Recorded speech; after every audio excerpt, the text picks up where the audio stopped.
নমস্কার বন্ধুরা, আজকে নিয়ে চলে এসেছি একটা নতুন রেসিপি নিয়ে, মিষ্টির রেসিপি কাঁচা গোল্লা। চলুন দেখে নেওয়া যাক এই কাঁচা গোল্লাটা আমি কিভাবে তৈরি করছি। এখানে আমি 2 লিটার দুধ নিয়ে নিয়েছি।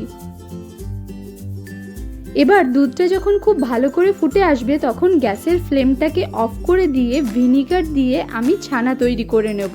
আপনারা ভিনিগারের বদলে লেবুর রস অন্য কিছু দিয়েও ছানাটা তৈরি করে নিতে পারেন। ভিনিগারটা দেওয়ার পর দুধটাকে অনবরত নাড়িয়ে যেতে হবে, তাহলেই দেখবেন ছানা তৈরি হয়ে গেছে। আর অবশ্যই গ্যাসের ফ্লেমটা কিন্তু অফ করে দেবেন, তা না হলে ছানাটা শক্ত হয়ে যাবে। এবার ছানাটাকে একটা পাতলা কাপড়ের মধ্যে ঢেলে দিয়ে ঠান্ডা জল দিয়ে ছানাটাকে বেশ ভালো করে ধুয়ে নিতে হবে।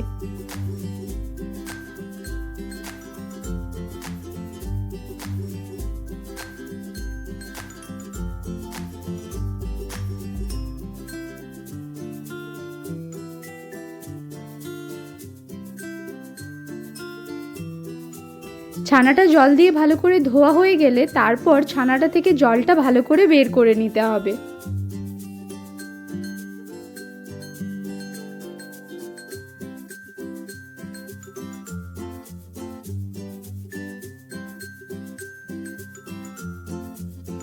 ছানাটা থেকে জলটা ভালো করে বের করে নিয়েছি। এরপর একটা প্লেটের মধ্যে ছানাটাকে দিয়ে ছানাটা ভালো করে মাখতে হবে।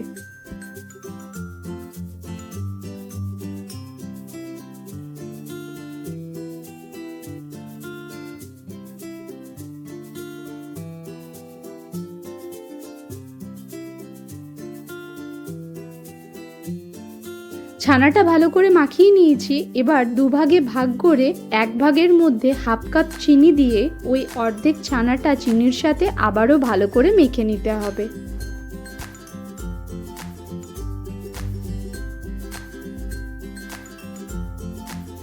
এবার একটা ফ্রাইং প্যানের মধ্যে 1 চা চামচ ঘি দিয়ে দিচ্ছি।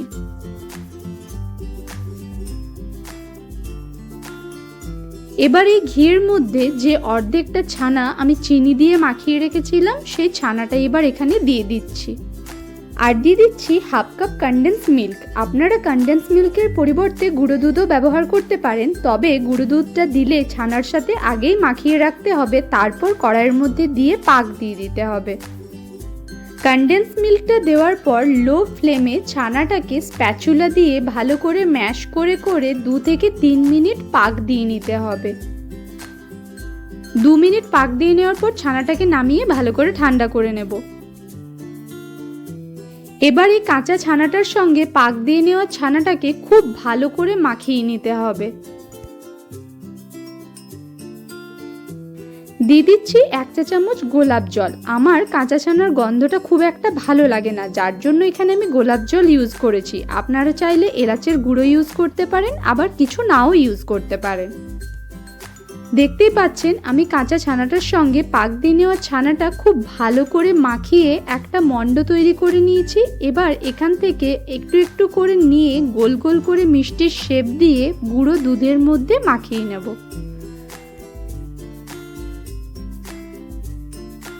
তৈরি হয়ে গেছে আমাদের কাঁচা গোল্লা। এবার নিজের পছন্দ মতো সাজিয়ে নিন।